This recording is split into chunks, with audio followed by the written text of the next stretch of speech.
Assalamualaikum warahmatullahi wabarakatuh. Sahabat La Tahzan, orang yang diberikan ilmu pengetahuan, diangkat beberapa derajat.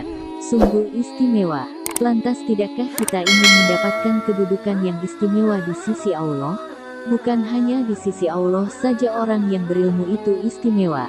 Di sisi manusia pun, mereka pastinya mendapatkan keistimewaan yang khusus. Banyak yang belajar darinya, banyak yang nyaman duduk bersamanya, dan banyak yang mencintainya. Tapi cukupkah hanya dengan menjadi sosok yang berilmu? Ada satu hal penting yang tak boleh kita abaikan dalam berilmu, yaitu adab. Maka penting bagi kita untuk beradab sebelum berilmu. Maka bukan hal yang aneh lagi para ulama pun banyak berpesan atas hal ini. Mendahulukan adab dibandingkan ilmu. Seperti halnya Imam Syafi'i, beliau menjunjung tinggi nilai-nilai adab dalam menuntut ilmu. Berbicara tentang Imam Syafi'i, tentunya nama tersebut sudah tidak asing lagi kita dengar. Imam Syafi'i merupakan sosok imam mazhab. Beliau adalah imam yang mempunyai karakteristik yang patut kita jadikan teladan.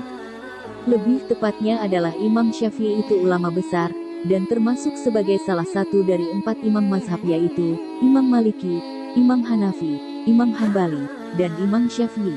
Dengan ilmu yang sudah tersebar ke seluruh penjuru dunia, nama asli Imam Syafi'i adalah Abu Abdullah Muhammad bin Idris Asy-Syafi'i al-Muthalibi al-Quraisy. Ia merupakan ulama yang lahir pada tahun 150 Hijriyah di Gaza, Palestina.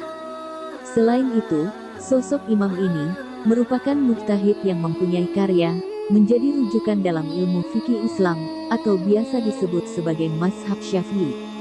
Orang tua Imam Syafi'i adalah Idris. Ayahnya tinggal di Hijaz. Ia merupakan keturunan Al-Muthalib. Nasab dari kisah teladan Imam Syafi'i tersebut, bertemu dengan Rasulullah Shallallahu Alaihi Wasallam di Abdul Manaf. Sebab, kakek Muhammad bin Idris Asy-Syafi'i adalah saudara kandung dari Hashim bin Abdi Manaf, yang merupakan kakek dari Nabi Muhammad Shallallahu Alaihi Wasallam. Imam Syafi'i juga mengetahui bagaimana adab-adab menuntut ilmu yang baik dan benar. Sehingga dimanapun ia belajar, juga selalu menghormati gurunya.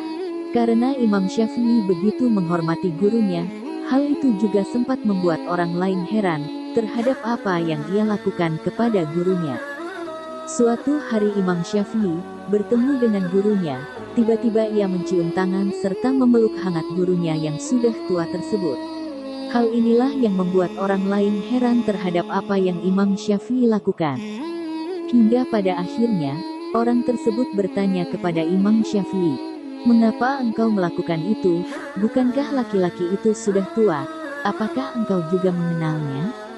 Dengan sangat santainya dan tidak perlu berpikir panjang, Imam Syafi'i menjawab, "Ia adalah guruku. Ia harus kumuliakan." Dalam Al-Tibyan, salah satu risalah dalam Irsyad Al-Sari, Mbah Hashim Asy'ari menukil kisah Imam Syafi'i suatu ketika berziarah ke makam Imam Abu Hanifah. 7 hari Imam Syafi'i di sana membaca Al-Quran. Setiap kali khatam, Imam Syafi'i menghadiahkan pahala bacaan Al-Quran itu untuk Imam Abu Hanifah. Selama 7 hari itu juga, di sana, Imam Syafi'i tidak pernah membaca kunut setiap salat subuh. Sekembali dari sana, Imam Syafi'i ditanya oleh para murid, mengapa tidak kunut subuh? Imam Abu Hanifah berpendapat kunut subuh bukan sunnah, ucap Imam Syafi'i. "Saya tidak kunut sebagai adab, bentuk tata krama kepada beliau." Dari sepenggal kisah tersebut, juga bisa kita simpulkan, bahwa sikap teladan Imam Syafi'i terlihat dari semangatnya dalam menimba, menuntut ilmu, serta selalu memuliakan guru. Hal itu juga menjadi salah satu yang penting dalam menuntut ilmu. Ketika kita tidak lelah dalam menuntut ilmu, maka akan menyebabkan kita mengetahui tentang banyak hal baru, yang bahkan orang lain saja belum mengetahuinya.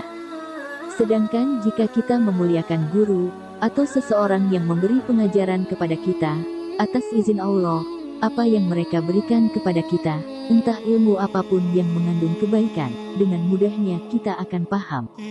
Karena seberapapun banyaknya ilmu tanpa disertai adab yang baik, akan bisa menjadikan manusia menjadi serakah, tamak, kejam dan perilaku tercela lainnya.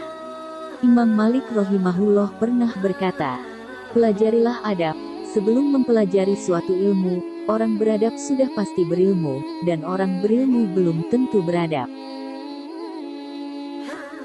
Wallahu alam. Itulah seputar rangkuman, pembahasan tentang pentingnya dahulukan adab, daripada ilmu. Semoga bermanfaat bagi sahabat-sahabat La Tahzan. Assalamualaikum warahmatullahi wabarakatuh.